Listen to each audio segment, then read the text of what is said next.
Siendo el viernes 6 de marzo, casi a la medianoche, y habiéndose cumplido la primera semana de la guerra entre Estados Unidos, Israel versus Irán, emitimos este reporte de acontecimientos, reporte de ocurrencias en el ámbito militar, económico, diplomático, político, de los principales sucesos, de estos ataques, contraataques, estrategias, tácticas, avances, retrocesos, para tener una idea de cómo van las operaciones, quién va ganando esta guerra, quién va perdiendo, qué es lo que puede pasar en los días, semanas que vienen, y bueno, tener un panorama de las implicancias geopolíticas de todos estos sucesos, graves sucesos en el Medio Oriente. Así que quédate y te cuento más. Muy bien, mis queridos amigos, mis queridos patriotas en toda Latinoamérica, sean todos ustedes bienvenidos a una noche más de geopolítica pura y dura. Te saluda tu servidor, el ingeniero Gustavo Villarreal, tu amigo, tu hermano, el patriota, para hacer este análisis objetivo de esta guerra y bueno, ver las implicancias que van a afectar a todo el mundo, nos están afectando de mayor o menor medida a todos, así que vamos a empezar.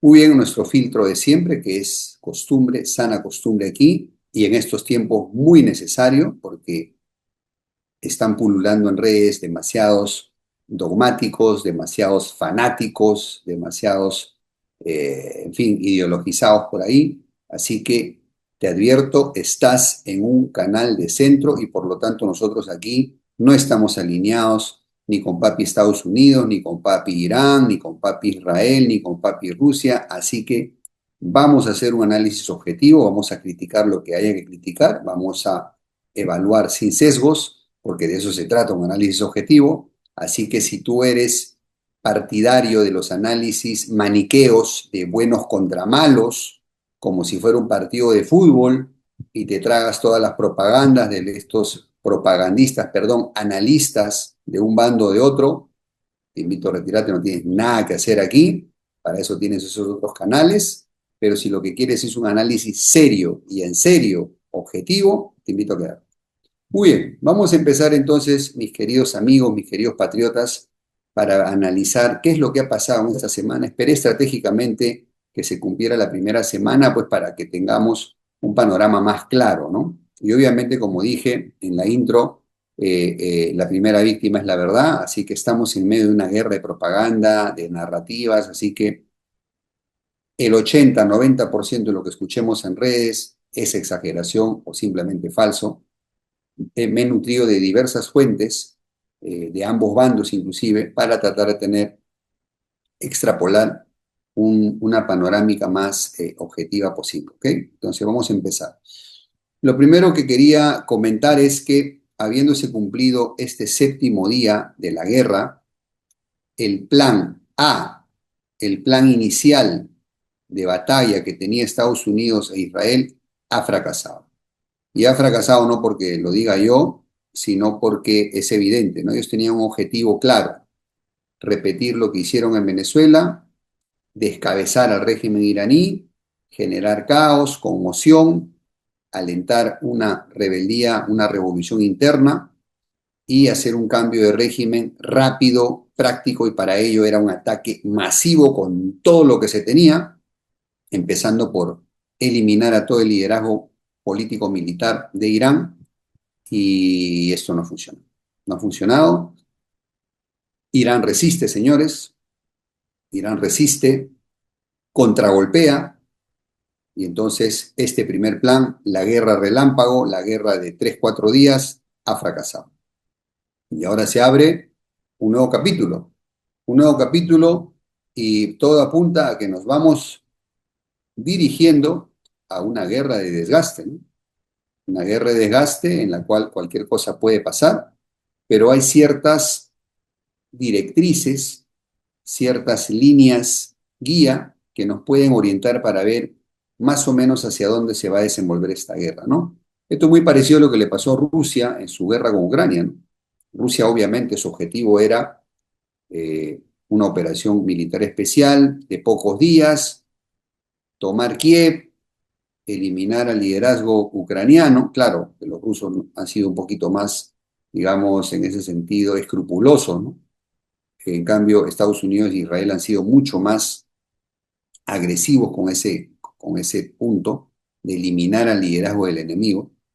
Y entonces ya vimos que lo que se suponía iba a durar pocas semanas en Rusia, en la guerra, en la invasión en Ucrania, se acabó transformando en una guerra de desgaste de 4 años y más. Entonces, Estados Unidos, este plan original ha fracasado, ¿no? Esto es algo objetivo. Estoy tratando de ser lo más objetivo que puedo y esto es evidente, ¿no? Obviamente. Muy bien. ¿Qué es lo que ha pasado entonces en esta semana? Estados Unidos ha demostrado una vez más que tiene superioridad aérea, innegable. Los aviones israelíes, los aviones estadounidenses eh, dominan grandes áreas del espacio aéreo, sobre todo en la parte occidental de Irán, aunque cabe resaltar que muchos de estos aviones en primera instancia se posicionaron sobre los cielos de Irak, principalmente, de Kuwait, Irak, los países del Golfo Pérsico, y desde ahí, desde espacio aéreo extra iraní, lanzaban sus misiles a sus objetivos. Esto ha ido cambiando, ahora se están aventurando a ingresar a espacio aéreo iraní, pero con serias precauciones porque ya ha ocurrido, por lo menos hasta el momento, confirmados 5 derribos de F-15. Imaginen, quién lo iba a pensar, ¿no? 5 derribos ya en esta primera semana. Claro que se intentó disimular diciendo que era fuego amigo y no sé qué, pero bueno, esto pues no, es difícil de creerlo, ¿no? En fin, pero evidentemente Estados Unidos detenta una superioridad aérea. Aún no puede declarar que tiene supremacía aérea, porque mientras Irán tenga capacidad de lanzar ataques aéreos vía misiles y drones, no se puede afirmar que tenga supremacía, que es prácticamente control total del espacio aéreo del enemigo. Entonces, como digo, lograron el objetivo de descabezar al régimen iraní. Hasta ahora cabe la duda, ¿no? Hay versiones que dicen que Netanyahu se enteró dentro de las negociaciones de Estados Unidos con Irán que el liderazgo iraní se iba a reunir esa mañana del sábado, una reunión general, ¿no? de Khamenei con todos sus asesores principales, y que Netanyahu llama a Trump y le dice, presidente, el enemigo se va a reunir, van a estar todos juntos. Es el momento de lanzar el ataque. Y con ese paradigma que tienen los estadounidenses de sentirse poderosos o todopoderosos, dijeron, esta es la oportunidad, descabezamos al régimen y lo sometemos, conseguimos una Delcy Rodríguez al estilo Venezuela y otro triunfo para la galería, para la tribuna. Efectivamente, Jamenei cae con varios de sus comandantes y hasta ahora cabe la duda, ¿no? Realmente Jamenei sabía del riesgo y corrió el riesgo porque quería ser martirizado para hacer una figura de unidad nacional, o fue un error de los iraníes confiar por segunda vez, recordemos que el año pasado también en medio de negociaciones Estados Unidos atacó, eso es una duda que hasta ahora cabe. Pero conociendo el carácter del pueblo iraní y la religión chií, ¿no? Dentro de los musulmanes, no sería raro, ¿no? Que Jamenei haya a propósito, se haya expuesto a un ataque inminente en aras de un objetivo superior que era convertirse en un mártir que inspire a la unidad de la nación. Dado que era un señor ya de 86 años, esto es posible, ¿no? No se puede descartar, obviamente no lo sabemos a ciencia cierta, pero lo importante aquí es que el ataque a esta cúpula político-religiosa de Irán no funcionó. Al contrario, el país se indignó, se unificó, se galvanizó y está reclamando venganza. Y tienen sus razones. Entonces, realmente empezó con el pie izquierdo esta campaña para Estados Unidos e Israel. Y además de este ataque a la escuela en Irán, donde mueren más de 100 niñas, o sea, una escuela femenina. Entonces, si el objetivo era, o sea, acá hay dos errores de entrada, ¿no? Si el objetivo era apoyar a los liberales iraníes pro democracia, flaco favor les hiciste al atacar a la santidad, ¿no?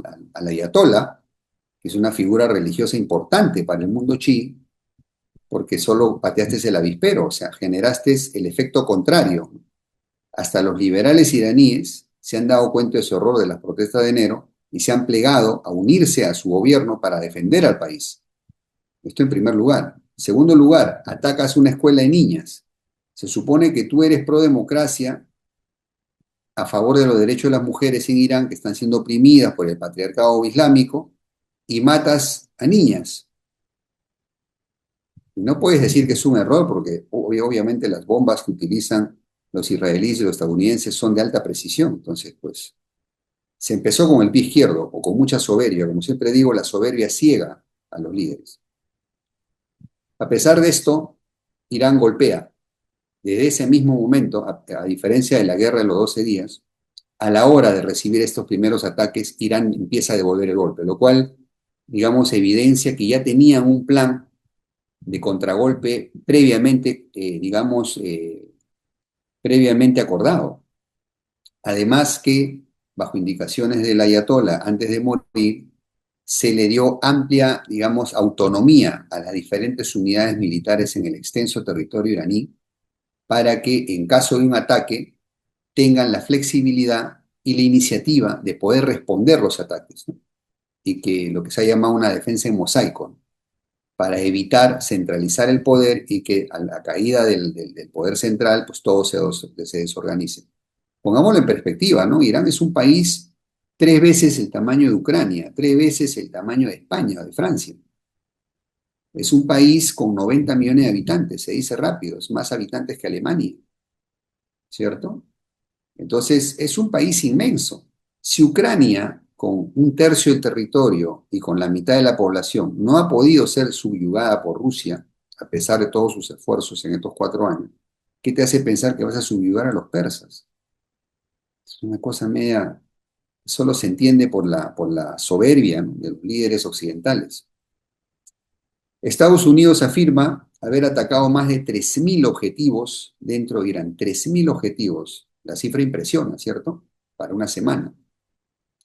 Pero si lo dividimos entre el área territorial de Irán, o sea, tú te imaginas esa inmensidad de territorio, 3.000, la densidad del ataque ha sido muy baja, es un territorio gigantesco. 3.000 como valor absoluto suena grande, como valor relativo es pequeño. Es pequeño, porque además los iraníes no tienen, pues, las bases militares, pues, explícitas, ¿no? Agrupadas, obvio que están todas dispersadas por todo el territorio y recordemos que gran parte del occidente iraní es montañoso. Entonces, no es un territorio como el iraquí, ¿no?, que era, pues, una llanura desértica, o como el territorio ucraniano, que también son amplias llanuras agrícolas. El territorio iraní en su gran mayoría es montañoso, se parece más a Afganistán que a otra cosa, ¿no? Entonces, pues, ¿de qué estamos hablando? Y en esta primera etapa, en esta primera semana, Estados Unidos se ha dedicado a atacar lanzaderas de misiles o de drones, radares iraníes, bases aéreas, ¿ok? Y a la marina iraní. Se dice que ya la diezmaron, ya atacaron, destruyeron la marina iraní. Obviamente, una marina muy pequeña.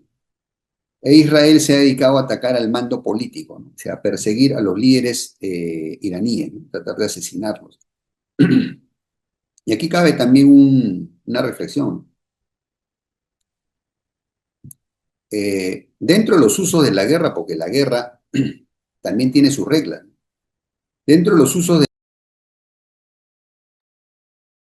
el asesinar líderes del enemigo no es una práctica, pues, éticamente correcta, ¿no? Pues tú haces un duelo entre fuerzas armadas, ¿no? Atacar políticos y figuras religiosas es bastante bajo, la verdad. Es bastante bajo. Imagínate a la inversa, que Irán hubiera empezado su ataque atacando al Vaticano. Pero gracias a ese error, Irán ha conseguido que Estados Unidos e Israel queden ante el mundo entero, inclusive ante sus aliados, como atacantes traicioneros. y ventajistas y sin escrúpulos, ¿no? Al atacar niñas, atacar al liderazgo religioso, ¿no? Entonces, esto ha sido realmente un buen efecto propagandístico para los iraníes. Los posiciona como víctimas de, pues, unos abusivos, ¿no? Esa es la verdad. Esto no es un tema menor, porque esto a nivel mundial te genera, pues, una ola de solidaridad, una ola, porque siempre uno se solidariza con el bando más débil, pues, ¿no? Y obviamente esto también afecta a las alianzas de Estados Unidos e Israel. ¿Ok? Porque la presión de la opinión pública va hacia condenar a tu ataque. No estaba justificado. Estabas en medio de negociaciones y Irán, por mucho que se le satanice, directamente Irán no ha atacado a nadie. En realidad, esta guerra es la tercera guerra que hay entre Estados Unidos e Irán. La primera fue la guerra Irak-Irán en los 80, cuando Estados Unidos, luego de la revolución del Ayatollah Khomeini, que derroca al Shah de Persia, a Reza Pahlavi, el 79, a partir del 80 Estados Unidos arma al vecino Irak de Saddam Hussein, recordamos a Saddam Hussein, lo arma a Estados Unidos y lo anima a atacar a Irán. Guerra donde se usaron muchos misiles. Yo recuerdo ser niño, escuchaba los reportes de la guerra de las ciudades, se lanzaban misiles Teherán-Bagdad y se usaron armas químicas. Irak invade parte del territorio iraní y luego de muchos esfuerzos, los iraníes con muchos esfuerzos logran desalojar al invasor y logran, digamos, prevalecer. Una guerra de 8 años, imagínense, 8 años, con todo lo que eso conlleva en muertos, en sufrimiento. Esa primera guerra atizada por Estados Unidos, ¿no? Donde pierde esa guerra indirecta.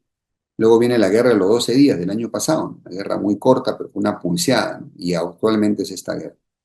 Entonces, ahorita, para empezar a hablar ya de las estrategias, Estados Unidos tiene una clásica estrategia, pues, convencional, ¿no? Lo que es lógico, ¿no? Tienes portaaviones, tienes, pues, una gran cantidad de aviones de combate, tienes muchas bases ahí, se calculan más de 25 bases que rodeaban a todo el territorio del Oriente Medio, incluyendo las israelíes. Tienes un aliado poderoso como Israel, tienes bombas atómicas. Entonces tú vas sobrado, ¿no? O sea, la estrategia de Estados Unidos, ¿no? Pánico y pavor, ¿no? Ataque con todo, te doy con todo para generar caos, para generar colapso. ¿Y la estrategia iraní qué es? La estrategia asimétrica. Esto es como en la lucha, ¿no? Si tú te vas a enfrentar a un boxeador y tú no eres boxeador, pues no te vas a ponerle a boxear, estamos locos, terminas noqueado. Porque si de repente tú eres bueno en pelea en jiu-jitsu, entonces lo buscas llevar al piso al boxeador y ahí lo neutralizas, ¿no? Es una guerra asimétrica. O sea, Irán, ¿no? Irán sería loco de pelear un tú por tú con Estados Unidos y lanzar a sus pocos aviones. Sería una masacre, estamos de acuerdo, ¿no? Pero lo que tiene que hacer Irán es una guerra asimétrica, responder desde otro ángulo, ¿no? Entonces, yo no tengo una aviación tan numerosa, pues te respondo con drones, te respondo con misiles, ¿cierto? Entonces, y esos misiles van a tener otro destino, como vamos a ver a continuación también. Entonces, eso fue la primera parte de los ataques de Estados Unidos e Israel. Ahora, ¿qué ha hecho Irán en todo este periodo de una semana? Empezó atacando las bases de los Estados Unidos. Esto ha sido una sorpresa, porque Irán en la guerra de los 12 días no atacó las bases estadounidenses así, fue más una guerra de guante blanco, ¿no? Le dijo, mira, voy a lanzar una represalia a la base de Qatar, entonces a tal hora, a tal lugar. Bueno, pero esta vez sí se fueron con todo contra las bases estadounidenses. ¿Por qué? Y acá buscan un objetivo político. Porque la base del poder de Estados Unidos es el petrodólar. Y el petrodólar se cimenta sobre el Tratado de Defensa Mutua que le ofreció Estados Unidos a las petromonarquías de Arabia Saudita. Es decir, oye, mira, yo soy la principal potencia mundial. Yo te puedo cuidar, puedo preservar tu régimen para que vivas tranquilo, disfrutes tus ganancias. A cambio, a todos los que tú le vendas petróleo le vas a exigir que te paguen en dólares. De esa manera, Estados Unidos se aseguró el predominio financiero en el mundo. Pero ese tratado se basa sobre la creencia de que Estados Unidos va a proteger a las petromonarquías y va a impedir que esas petromonarquías sean afectadas, sean atacadas. Y si Irán demuestra con estos ataques que puede vulnerar esas defensas, les puede hacer sufrir pánico, miedo, daños a las bases, entonces las petromonarquías van a decir, oye, pero entonces, ¿para qué estoy en este tratado, no? Si al final Estados Unidos no logra defenderme, más se preocupa en defender a Israel, entonces, ¿qué estoy haciendo aquí? Entonces, eso es lo que está buscando Irán, digamos, destruir esa confianza que le tenían las petromonarquías a Estados Unidos, en primer lugar. Segundo lugar, porque desde esas bases salen los aviones a atacar a Irán. Entonces, tiene sentido destruir esas bases para ralentizar los ataques de Estados Unidos. Eso en primer lugar. Segundo lugar, también atacó hoteles dentro de los países, las petromonarquías, porque a todo esto ha tenido apoyo la inteligencia rusa. Y le decían, oye, mira, en tal hotel están los mandos de la CIA, en tal hotel están los mandos del SETCOM, entonces ahí le apuntaba Irán los drones para destruirlo. Ha empezado también a atacar ciudades, ya que Estados Unidos e Israel están atacando Teherán y las ciudades iraníes. Irán está también devolviendo los golpes principalmente a Tel Aviv y también a Jerusalén. ¿Ok? Y por último, ha atacado con éxito radares, sobre todo los TATS. Se dice que ya ha destruido hasta 5 TATS. Estados Unidos dispone de una cifra reducida de TATS, no pasan de la quincena y gran parte están en otras partes del mundo. Si tú te destruyen 5 TATS, que básicamente son los radares de alerta temprana, los que permiten a Estados Unidos e Israel saber cuándo vienen en camino drones y misiles iraníes y por dónde a dónde van a atacar. Y esto permite organizar mejor la defensa. Pero si no están esos TATS, te están dejando ciego. Esto ha sido realmente un buen avance para los iraníes, muy aparte del derribo de los 5 F-15, ¿no? Y aquí viene otro comentario también. Mucho se ha dicho, o Estados Unidos últimamente está insinuando, dice, es que teníamos que atacar. Teníamos que atacar porque estos tipos de Irán es una teocracia, son un bando de locos, religiosos, fanáticos, que son peligrosos por lo mismo. No se les puede permitir tener armas de largo alcance o de destrucción masiva como las armas nucleares. Por eso era necesario atacarlos. Y sin embargo, hace poco salió un video donde en la Casa Blanca está Donald Trump con un grupo de cristianos eh, estadounidenses rezando, ¿no?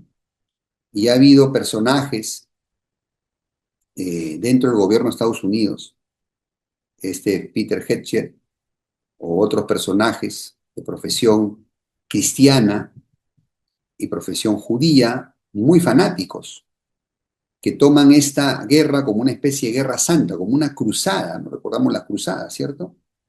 Una cruzada contra el Islam. Entonces, prácticamente en este momento, en esta guerra se están enfrentando una teocracia judeo-cristiana, fanática, contra una teocracia islámica, musulmana. Entonces, realmente esto explicaría por qué razón ha habido tanta hazaña, tanto odio y tan pocos escrúpulos para desatar esta guerra. Y esto es peligroso. Obviamente el resto de países, potencias, socios de uno u otro bando, países laicos, ¿no? Donde la religión no se mezcla con el Estado, tienen la responsabilidad de presionar a ambos bandos para que entren en razón y dejen esta pues guerra santa que solamente puede traer más destrucción al planeta. Y acá otra reflexión también. ¿Dónde está el talón de Aquiles de la estrategia de Estados Unidos? Chicos, lo repito de nuevo, una campaña, por muy poder aéreo que tengas, no te garantiza la victoria. En la historia humana, bueno, siglo XX para adelante, que existen los aviones, no existe una sola guerra que se haya ganado con puro poder aéreo. Este es un mito que se han comido todos los dirigentes de Estados Unidos e Israel, que con mis aviones F-15, F-16 o no sé qué, con mis misiles, mis Tomahawk y no sé cuántos, mi B-52 o lo que sea, yo puedo someter a cualquiera. Esto es falso. Esto no ha ocurrido en la historia. El único caso que se menciona es el de Kosovo en la guerra en Serbia, pero pues Kosovo era un tamaño de un distrito. Acá estás hablando de una inmensidad de país. Entonces, es una locura. Vamos a poner algunos ejemplos históricos. La batalla de Inglaterra, la Segunda Guerra Mundial, donde se enfrentó la RAF contra la Luftwaffe alemana. Duró como 8 meses estos combates aéreos, ¿no? Batallas aéreas, bombardeos de ida y vuelta, y luego a lo largo de la guerra ni que se diga. Entonces la batalla de Inglaterra, 8 meses, donde Londres fue bombardeada, Birmingham, Liverpool, lo que tú quieras, y no sometieron al pueblo inglés, no lo sometieron. Y luego el bombardeo sobre Alemania, luego que la Luftwaffe alemana empieza a perder fuerza, la fuerza aérea aliada empieza a castigar las ciudades alemanas con bombardeos continuos, lanzando miles de toneladas de bombas a Alemania, y sin embargo Alemania no sucumbió. Solo sucumbió cuando los soviéticos tomaron Berlín, pero no por el poder aéreo. Otro ejemplo también muy interesante, y este es un ejemplo extremo pero muy válido, el Japón de la Segunda Guerra Mundial. Luego que cae Alemania un 7 de mayo, Japón todavía resiste 3 meses más. Estamos hablando de agosto del 45. Japón viene siendo derrotado isla tras isla, y los Estados Unidos toman la decisión de lanzarle 2 bombas atómicas para someter a Japón. A comienzos de agosto, las ciudades de Nagasaki y Hiroshima son destruidas por sendos ataques nucleares por parte de Estados Unidos, porque Estados Unidos no quería tener que invadir las islas japonesas, porque ya en Okinawa había sido una batalla sangrientísima, con muchas bajas estadounidenses.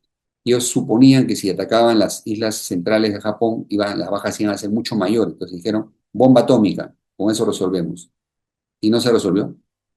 Japón no se rindió por las bombas atómicas, chicos. No se rindió. Japón solo se rinde ya a principios de septiembre, cuando la Unión Soviética rompe el tratado de no agresión e invade la Manchuria japonesa, destrozando al ejército Kwantung. Esto es historia, chicos. Solo cuando Japón entendió que los soviéticos venían por ellos y habían arrasado al ejército Kwantung y habían tomado toda la Manchuria y se disponían a invadir, porque los soviéticos sí estaban dispuestos a invadir las islas japonesas, es ahí que el Japón se convence de la derrota y firma en la rendición incondicional.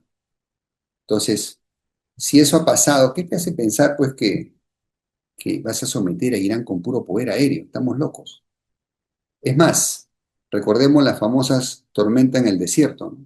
Cuando Estados Unidos ataca a Irak en 91, en 90, para desalojarlo de Kuwait, Estados Unidos lo primero que hace es formar una coalición de países. ¿Estamos de acuerdo? Bush padre, coalición de países. Primero buscó aliados en la región. Muchos países árabes apoyaron la invasión de Irak. Segundo, no admitió a Israel en esa coalición. Es más, le pidieron a Israel que, a pesar que Saddam Hussein los atacó con misiles Scud para provocarlos, para provocar una reacción israelí que le permitiera a Irak tener nuevos aliados, le pidieron a Israel que no responda, que no responda. Y por último, la invasión empezó con ataques aéreos, es cierto, pero ahí nomás a las 2 semanas empezó la invasión terrestre de Irak. Nos damos cuenta, ¿no? Coalición, no participación de Israel porque tiene muchos anticuerpos en la región, ataque aéreo masivo e invasión terrestre. En esta campaña, en esta guerra se está haciendo todo al revés y todo mal. Porque en primer lugar, Israel está como aliado de Estados Unidos atacando a Irán, lo cual ya de por sí le granjea antipatías. Número dos, no hay una coalición de países adicionales. Solo son Estados Unidos e Israel como buleadores atacando a Irán sin haberles dado motivo. Número tres, se ha basado solo en puro poder aéreo y no hay planes de invasión terrestre. Entonces, esto prácticamente nos lleva a una fase B, ¿no? El plan B de Estados Unidos. Ya que ha fracasado este plan A, están improvisando un plan B. ¿Cuál es el plan B? Entienden que necesitan invadir a Irán, generar ocupación de territorio, si quieren evitar el lanzamiento de misiles iraníes. Entonces se está hablando que Estados Unidos ha contactado a los kurdos. Recordemos que el pueblo kurdo es un pueblo sin territorio propio, Es un pueblo dividido entre cuatro países, básicamente hay kurdos en Turquía, kurdos en Siria, kurdos en Irak y kurdos en Irán. Y en Turquía han sido severamente reprimidos. Es más, cuando Siria cae, Turquía invade Siria, el norte sirio, para ocupar el territorio que donde están los kurdos, para someterlos, para controlarlo, porque Turquía no quiere a los kurdos armados y fuertes. Entonces Estados Unidos se ha acercado a los kurdos iraquíes para que invadan la zona norte de Irán y abrirle un segundo frente terrestre. Esto ha sido abortado, pues las fuerzas iraníes ya sabían que esto podía ocurrir. De hecho, Rusia les había donado helicópteros no hacía unas cuantas semanas atrás, así que ha sido abortado este plan, pero es curioso que Estados Unidos, su primera opción para un ataque terrestre no haya sido organizar su propia gente, su propia tropa para invadir Irán, sino que están tratando de tercerizarlo con mercenarios. Entonces, eso nos demuestra un poco una situación de debilidad, ¿no?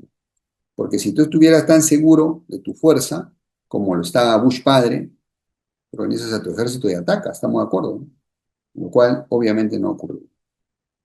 ¿Cuál sería el plan C? Pues obviamente la invasión directa, ¿no? Es decir, que realmente sí se anime Estados Unidos a preparar una invasión terrestre y lanzarse, ¿no? Pero va a ser muy difícil por lo que vamos a ver a continuación. Miren chicos, Clausewitz, el gran estratega prusiano, nos decía que para derrotar a un enemigo tú necesitas dos cosas, ¿no? Atacar su centro de gravedad, tomar su centro de gravedad y destruir su voluntad de resistir, su voluntad de luchar.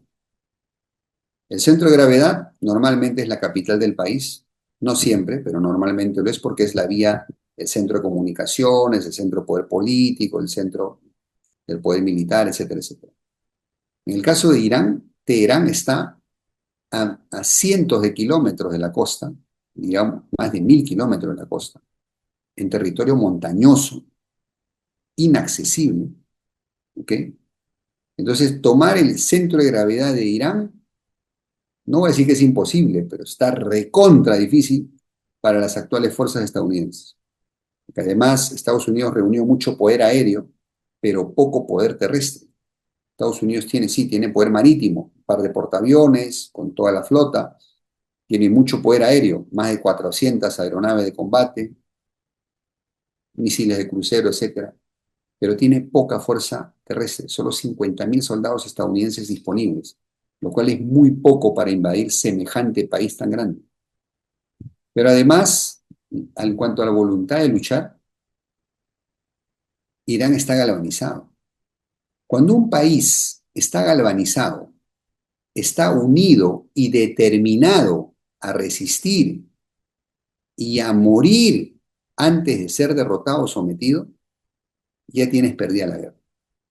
Y esto lo ha demostrado Afganistán una y otra vez. Por algo es llamado el cementerio de los imperios. Ahí ha fracasado el imperio británico en su mejor momento. Fracasó la Unión Soviética en su mejor momento. Y ha fracasado Estados Unidos en su mejor momento. Poco como Vietnam, ¿no? También, tumba de imperios, ¿no? Derrotaron al imperio francés. Luego primero derrotaron al imperio japonés en la Segunda Guerra Mundial, luego al imperio francés, luego al imperio estadounidense y por último resistieron una invasión china. O sea, ha sido más duro, ¿no? Entonces, yo veo en Irán en este momento, gracias al sacrificio del ayatolá de haberse martirizado y al error de los Estados Unidos e Israel, yo veo a un pueblo unido y determinado a no perder esta guerra. Y por eso yo puedo afirmar que esta guerra, más temprano que tarde, la va a ganar Irán. Yo lo veo así. Puedo equivocarme, sí, y lo aceptaré si me equivoco, pero yo veo a Irán con más posibilidades de triunfo. No lo puedo aseverar así al 100%, pero lo veo con más chances de ganar la guerra, por lo que estoy mencionando. La determinación y la unidad. Esto es clave, chicos. Esto es clave. Entonces, Ya que en Latinoamérica a veces nos creemos los muy chingones, los muy bacanes, ¿no? Que soy lo máximo en gastronomía, lo máximo en fútbol, lo máximo en voz, que no sé qué. Señores, en Latinoamérica, les presento los verdaderos chingones. ¿Qué tales cojones estos iraníes? ¿Qué tales cojones? El propio Donald Trump lo está admitiendo, ¿no? Son duros estos iraníes.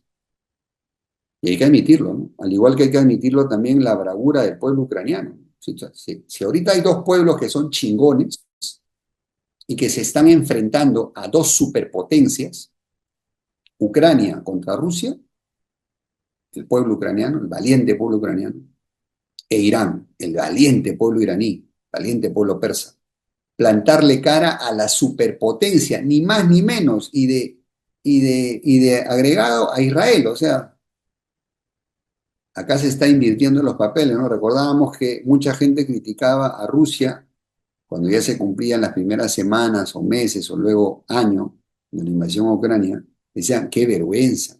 ¿No se supone que Rusia es la segunda potencia militar del mundo?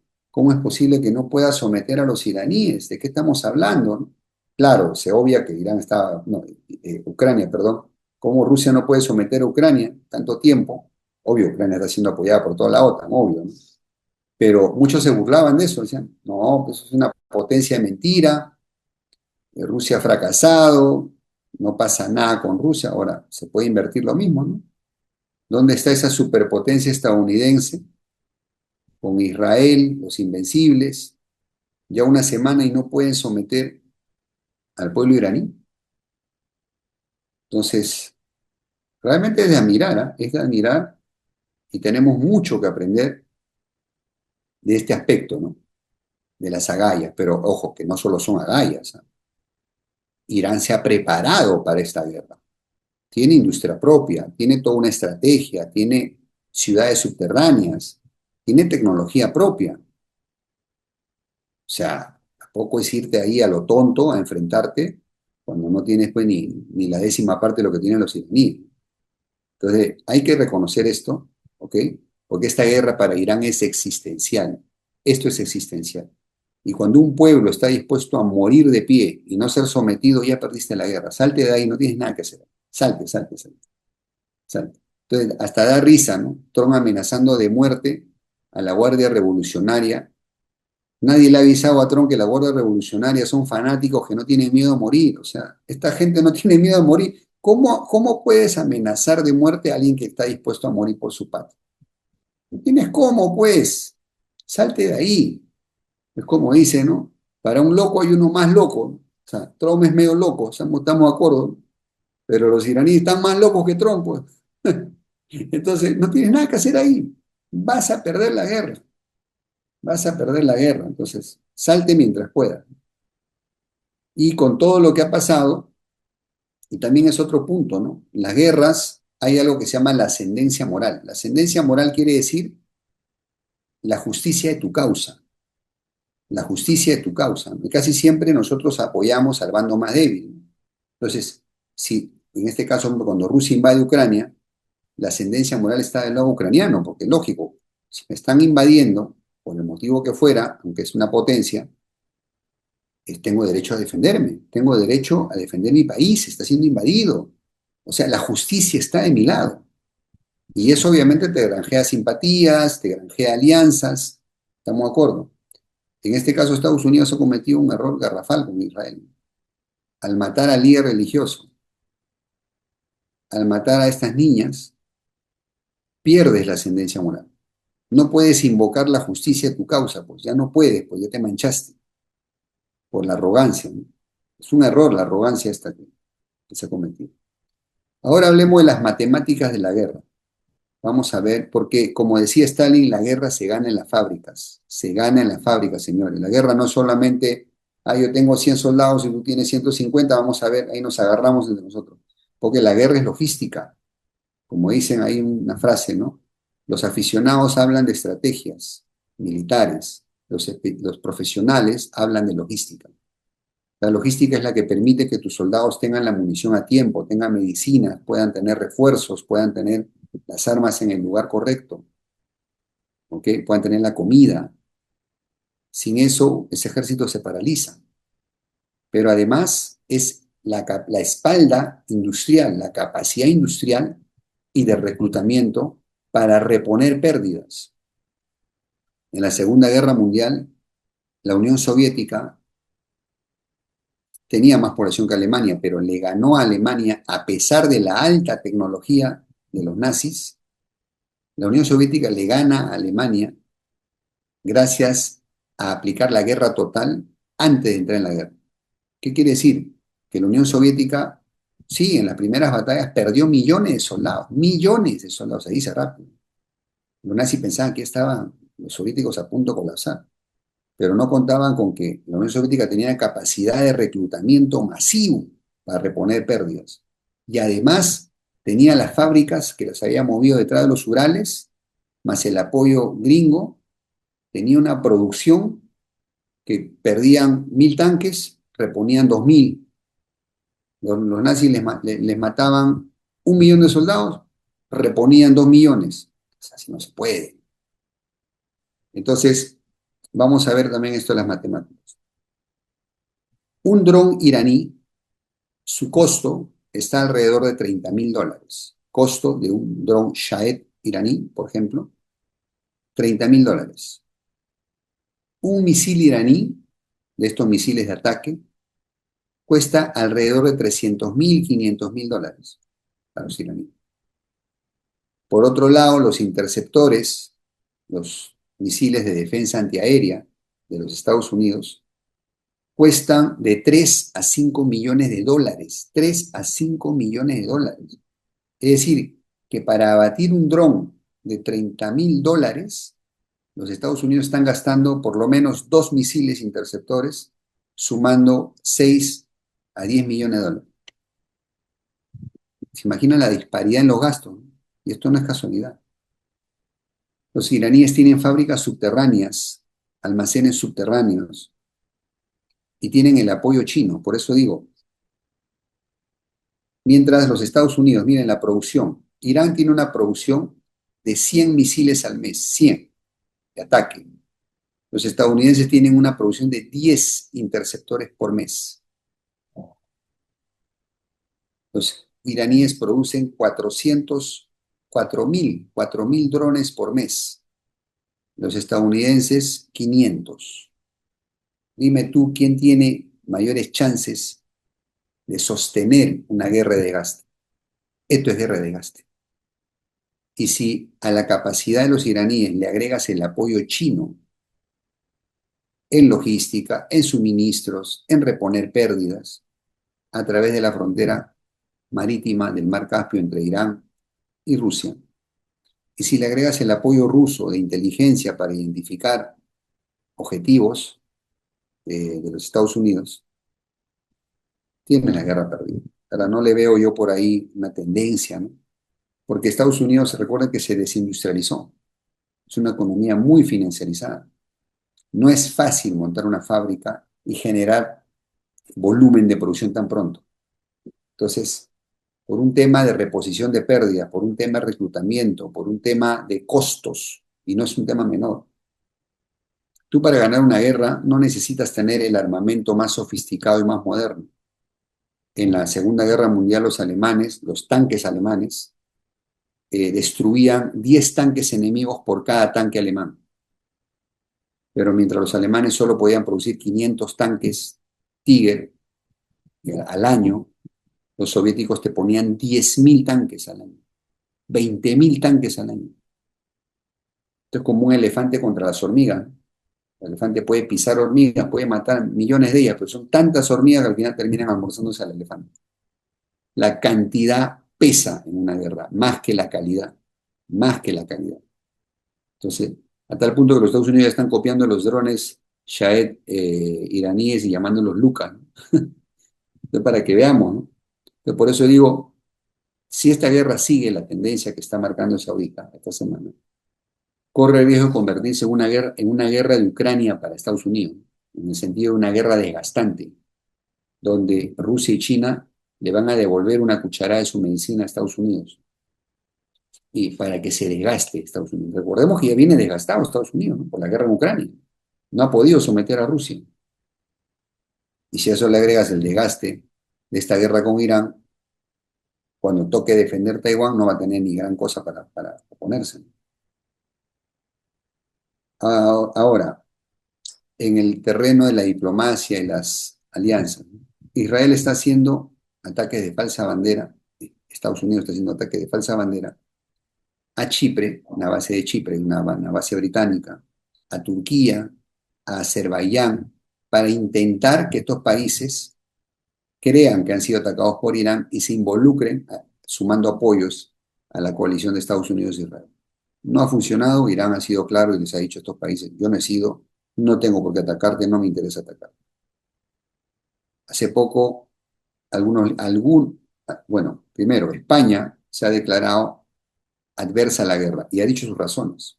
España dice, fuimos engañados en las guerras del Golfo y fue perjudicial porque nos perjudicamos en primer lugar porque hubo una crisis energética, crisis del petróleo, olas migratorias que han perjudicado a Europa. No queremos más de lo mismo. No queremos ser parte de esta guerra. Y le negó el acceso a las bases militares en España para Estados Unidos.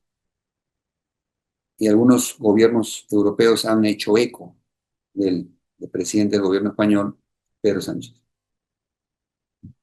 Pero algunos otros gobiernos europeos han mostrado interés en participar en esta campaña contra Irán. E Irán ya avisó, los países de Europa que apoyen esta guerra, directa o indirectamente, serán blanco de nuestros misiles. Y puede ser cierto, puede ser muy cierto, porque Irán ya demostró con los misiles Khorramshahr son misiles de largo alcance, más de 3.000 kilómetros de alcance. Imagínate, esto pone a muchas ciudades de Europa al alcance de los misiles iraníes. Y también con los misiles Keibar, que tienen bombas de racimo de fragmentación, también está empezando a emplear Irán armamento más moderno del que exhibió en los primeros días. ¿Okay? Entonces, esto es importantísimo. Se ha confirmado también que Irán atacó al portaaviones Abraham Lincoln de Estados Unidos, obligándolo a retirarse de la zona cercana al Golfo Pérsico. ¿Okay? Entonces, esto es muy importante. Y Trump se está dedicando, como ya lo conocemos todos, su costumbre, ¿no? Él siempre muy fanfarrón, al famoso trash talk, ¿no? Digamos, trabajarte a la boca, a la boquilla, ¿no? Entonces blufea, se burla, amenaza, da ultimátum. No funciona nada de eso, chicos. O sea, vuelvo y repito, las guerras es un tema de tener objetivos claros, que Estados Unidos no los tiene, ¿no? La guerra es un tema de atacar o tomar al centro de gravedad de tu enemigo. Está fuera del alcance de Teherán, mientras no haya una ofensiva terrestre. Y también de quebrar la voluntad de luchar. Y lo que ha conseguido Estados Unidos con todo lo que ha hecho esta semana es galvanizar, potenciar, digamos, la disposición, la determinación de luchar, las ganas de luchar del pueblo iraní. Entonces, con todo este panorama, yo veo muy complicada las siguientes semanas para Estados Unidos. Eh, China y Rusia sí están ayudando a Israel, ¿ok? Pero en el nivel que les estoy comentando. Es decir, China dándole logística, apoyo diplomático y Rusia inteligencia. Pero obviamente, ¿por qué razón? ¿No? Acá tengo que también yo aclarar mis puntos de vista, porque pues como muchos de ustedes me sorprendí, ¿por qué no ha habido una declaración explícita de apoyo de China y Rusia a su aliado? Pero también tomemos en cuenta algo, ¿no?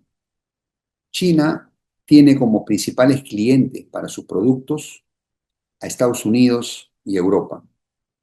Si interviene explícitamente, corre el riesgo de perder esos mercados tan lucrativos y China no quiere hacer eso. Por lo tanto, cualquier intervención tiene que ser muy indirecta, muy disimulada.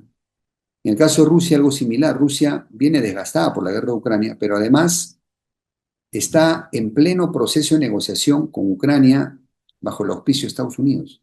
Es decir, Rusia, luego de 4 años que debe estar agotada por el esfuerzo de guerra, ve una posibilidad, una oportunidad de cerrar esta guerra y lo quiere hacer. Pero si se pusiera a apoyar explícitamente a Irán, se perjudicaría ella misma porque prácticamente mandaría al tacho todos los esfuerzos de Estados Unidos por lograr un acuerdo entre Ucrania y Rusia. Entonces, por esa razón, ambos, Rusia y China, tienen un apoyo muy disimulado a Irán, ¿no? Que es un poco lo que hizo Estados Unidos con Ucrania, ¿cierto? Intentó disimular, pero siempre se supo que la mano que mecía la cuna, que, la, que el país que estaba detrás de toda esta campaña en Ucrania o las provocaciones ucranianas, pues siempre fue Estados Unidos, evidentemente. Entonces, bueno, esa es la situación, chicos, al día de hoy, día 7 de la guerra. Haremos nuevas actualizaciones según los acontecimientos se vayan desarrollando, probablemente cada 2 días o cada semana, vamos a ver, según las novedades que vayan ocurriendo. Pero acá caben las reflexiones también. Uno de los errores más comunes que ha llevado a grandes imperios, a cometer errores costosos que costaron su apogeo, ha sido la soberbia y el subestimar al rival. Y esto lo hemos visto en la actitud de Estados Unidos y de Israel desde el inicio de la campaña. Una continua subestimación de las capacidades de Irán, un continuo desprecio por sus capacidades, el suponer o asumir que esto iba a durar muy poco y que por lo tanto no había necesidad de tener un plan B o un plan C porque esto se resolvía con 2 o 3 días de castigo y listo, tenemos a los iraníes arrodillados y no ha pasado. Y además se cometieron errores como asesinar al ayatolá, a las niñas, ¿cierto? Y esto ha galvanizado la determinación del pueblo iraní para resistir, para luchar, para ganar esta guerra. Inicialmente se pensaba que el objetivo de Estados Unidos y de Israel era solamente un cambio de régimen al estilo Venezuela, acceder a las riquezas petroleras de Irán, ¿cierto? Y, digamos, reducir los ataques de las milicias como Hezbollah o Hamas que están atacando a Israel casi siempre. Pero ahora pareciera, dado este componente religioso que hay en el grupo que apoya a Donald Trump en sus decisiones, me atrevería a decir que lo que hay aquí es un proyecto hegemónico, el famoso Gran Israel, del Nilo al Éufrates, un proyecto para que Israel se expanda más de lo que ya lo ha hecho, domine toda la región, incontestablemente, sin nadie que le haga sombra. Y entonces es un proyecto mesiánico. Solo así se entiende por qué razón se ha hecho tan a las prisas y tan mal planificado, porque está basado en mucho dogmatismo. Mientras, por el lado iraní, se han manejado muy bien todos estos temas, como digo, de la ascendencia moral. Si bien es cierto, Irán ha sido satanizado durante muchos años y tiene mala fama en Occidente, pero hasta los más anti-iraníes han entendido pues que, oye, si yo te mato a tu líder religioso, te mato a tus niñas, pues obvio que voy a generar una ola de solidaridad con el pueblo iraní. Entonces, esto ha sido un acierto, esto ha sido un acierto. Por otro lado, Irán se ha venido preparando durante muchos años para todo esto. Ha estudiado la doctrina militar estadounidense, la tiene bien estudiada y está aplicando una guerra asimétrica de varias fases, lo que yo digo, ¿no? Primero, bases americanas para reducir los ataques a Irán. De paso, quiebras la confianza de las petromonarquías en la protección de Estados Unidos, inexistente. Si esto no funciona y siguen los ataques, entonces se pasa a una nueva etapa, donde Irán puede golpear gasoductos, puede golpear almacenes, puede golpear refinerías, con lo cual arruinas a tus vecinos del Golfo, ¿ok? Pero golpeas la oferta de petróleo internacional. Y por último, también puedes atacar las desalinadoras. Las desalinadoras son estas plantas que purifican agua para estos Emiratos. Por recuerden, todos estos países del Golfo son países artificiales. Se basan solo en la especulación, del lucro de sus petrodólares para financiar proyectos faraónicos. Pero son países que no son sustentables.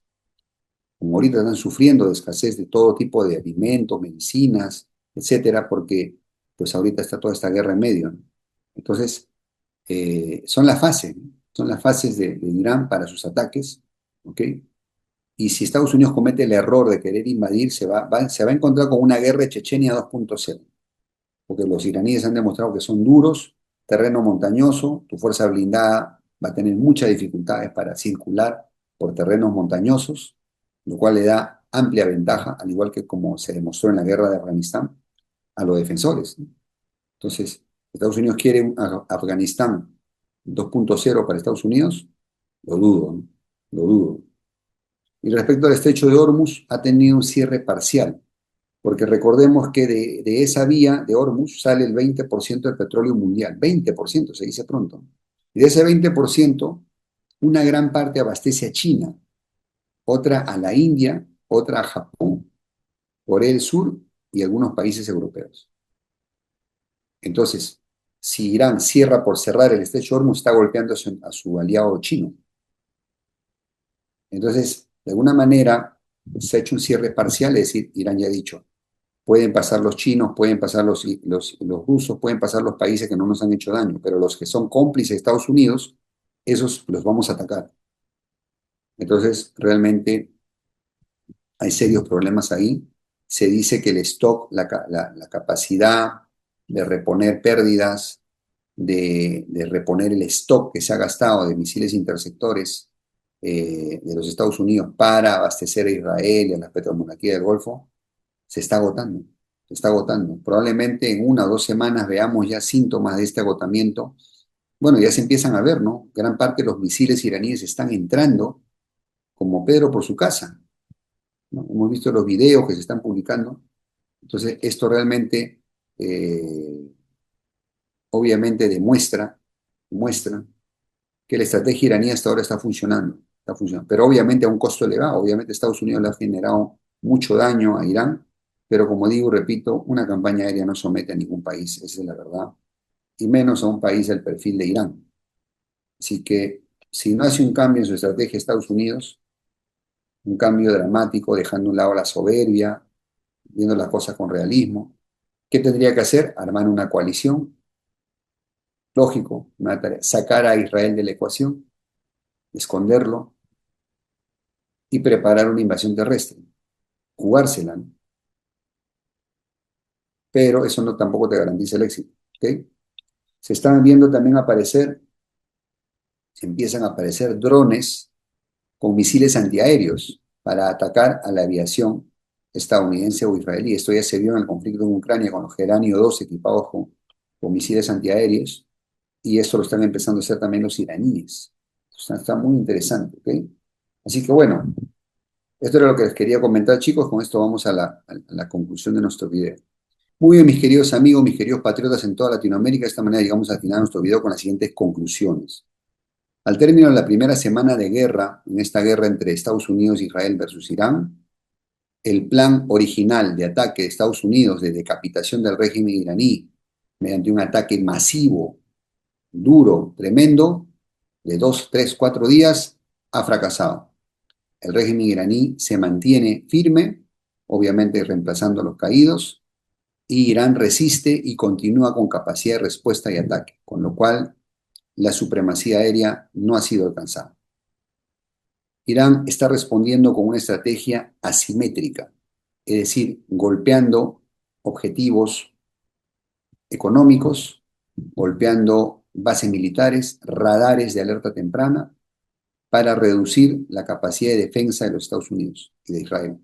Ha lanzado enjambres de drones para, digamos, desgastar los misiles interceptores de defensa antiaérea, para luego permitir a sus misiles más pesados, como el Khorramshahr, entrar, entrar con facilidad y destruir las bases estadounidenses e israelíes.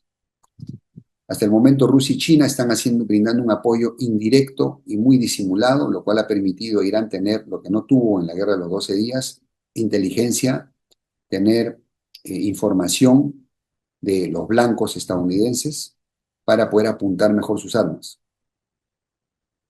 Para Estados Unidos arrancó con el pie izquierdo, y con muchos errores esta campaña.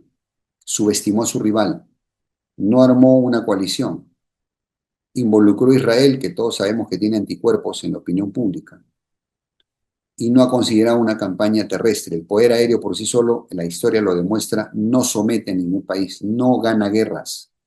Ayuda, pero no es determinante, no es suficiente para ganar una guerra. Y Estados Unidos no tiene poder terrestre en este momento suficiente para lanzar una ofensiva. Por eso se ha querido apoyar a los kurdos. Irán ha destruido el mito de la invencibilidad de los Estados Unidos. A partir de ahora empieza, digamos, una cascada de desconfianza, ¿no? Las petromonarquías se estarán convenciendo de que Estados Unidos no los puede proteger y que por lo tanto van a empezar a cuestionarse sobre sus propias alianzas. Irán está golpeando al petrodólar a través de las petromonarquías, porque al cerrar parcialmente el estrecho de Hormuz, al atacar a los aliados de Estados Unidos, está golpeando la oferta de petróleo, está golpeando, digamos, ese esquema del petrodólar que le ha dado la supremacía por tantos años. Entonces, esto es parte de la guerra asimétrica iraní, obviamente con toda una ciudades subterráneas, puntos móviles de ataque. Entonces, realmente la campaña se pone cuesta arriba para Estados Unidos e Israel, y de no mediar cambios, yo veo una tendencia a favor de los iraníes en esta guerra. Obviamente no tengo bola de cristal, pero si tuviera que medio calcular probabilidades de éxito, creo que los iraníes tienen una buena chance en este momento. Además, porque el frente ucraniano, donde ya se había desgastado Estados Unidos, va a sufrir también desgaste. O sea, gran parte de los sistemas antiaéreos se están trasladando al Medio Oriente a expensas de los otros frentes. Entonces, Estados Unidos realmente ha cometido errores y su capacidad industrial no le va a dar para poder compensar esta guerra de desgaste. Así que yo creo que mejor haría en salirse, pero lamentablemente es que hay todo un proyecto mesiánico detrás, y es lo que llamamos la guerra de teocracia, ¿no? Una teocracia judío-cristiana contra una teocracia islámica. Esto es peligrosísimo para el mundo entero. Ojalá los aliados de un bando y del otro tengan la capacidad de presionarlos, de hacerles entrar en razón y de que entiendan de que eh, una guerra de destrucción total, incluido armas nucleares, puede ser la tercera guerra mundial para desgracia de todo el mundo. Existe el riesgo que Estados Unidos e Israel, sobre todo Israel, usen armas nucleares contra Irán. Lo veo muy difícil. Ni siquiera Rusia, en su peor momento, cuando luchaba por someter a Ucrania, consideró con seriedad lanzar esas bombas atómicas. No creo que lo haría Israel porque eso le daría licencia a Rusia para hacer lo mismo con Ucrania. ¿Estamos de acuerdo o no? En el momento en que Israel le lance bombas atómicas a Irán, Rusia quedará con las manos libres para hacer lo mismo con Ucrania. ¿Estamos de acuerdo? Y eso no le conviene a nadie, a los europeos menos. Así que lo veo muy difícil. Pero además, ni siquiera el Japón de la Segunda Guerra Mundial a recibir dos bombas atómicas fue sometido. Así que es más un tigre de papel que un tigre verdadero. Así que bueno, esa es la situación, chicos. Y nuestra Latinoamérica, somos espectadores, chicos. Y el consejo ahí sería, no nos compremos pleitos ajenos. No tenemos nada contra Irán, ni nada contra Israel, ni contra Estados Unidos. No nos compremos pleitos ajenos. No cometamos el error de Milei, que ya se puso ahí a declararle poco a poco más la guerra a Irán. O sea, estás loco, ¿qué te pasa? Expones a tu población a atentados. ¿Eso es lo que se quiere? Es ridículo, ¿no? La verdad. Ha sido más arrastrado, Dios mío. Qué vergüenza para el glorioso pueblo argentino, tan valiente ellos.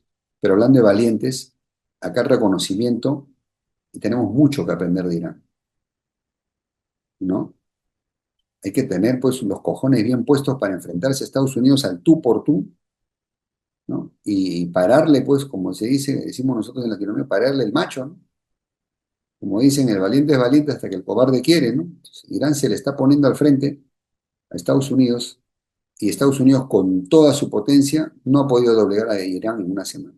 Todavía. Vamos a ver cómo viene esto, pero la verdad hay que reconocerlo. Pueden tener muchos errores los iraníes, por supuesto que los han tenido, Por ejemplo, no tejer una red de alianzas más explícita, ¿no? Por ejemplo, ¿ok? O no haber desarrollado su bomba atómica hace rato, ¿no? Si fueran como Corea del Norte no estarían en estos problemas. Son errores que cometieron los iraníes. Pero en cuanto a valor y determinación, al nivel de los vietnamitas, al nivel de los ucranianos, al nivel de los afganos. Esos son los verdaderos chingones. En Latinoamérica nos falta mucho por aprender de esto.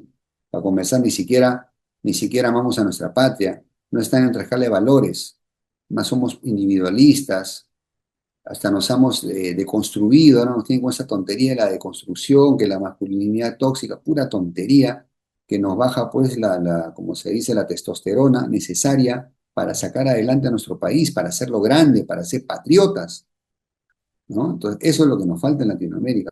Aprendamos los verdaderos chingones, los iraníes, ¿ok? Bueno, si te ha gustado este video, este análisis, que he tratado de ser lo más objetivo posible, y si concuerdas con nuestro mensaje de tercera vía para Latinoamérica en paz, con pragmatismo, con meritocracia, con inversión en la educación, con anticorrupción, comparte este video. Esta es tu tarea, esta es tu tarea. Haz patria, comparte este video, que llegue a la mayor cantidad de gente. Estamos siendo censurados en este momento. TikTok, todas las redes sociales están en manos occidentales. Estamos siendo censurados. No podemos llegar a nuestros casi 200.000 seguidores. Nuestros videos no tienen ese alcance por la censura que hay. Entonces te toca a ti, mi querido hermano patriota, difundir nuestro video. Dime de qué ciudad me estás viendo, esto me motiva a mí mucho. Déjame tu like, suscríbanse, gran parte de los que ven estos videos no están suscritos, suscríbete, por favor, así apoyas al canal. ¿Listo? Cuento contigo, sé que no vas a defraudar.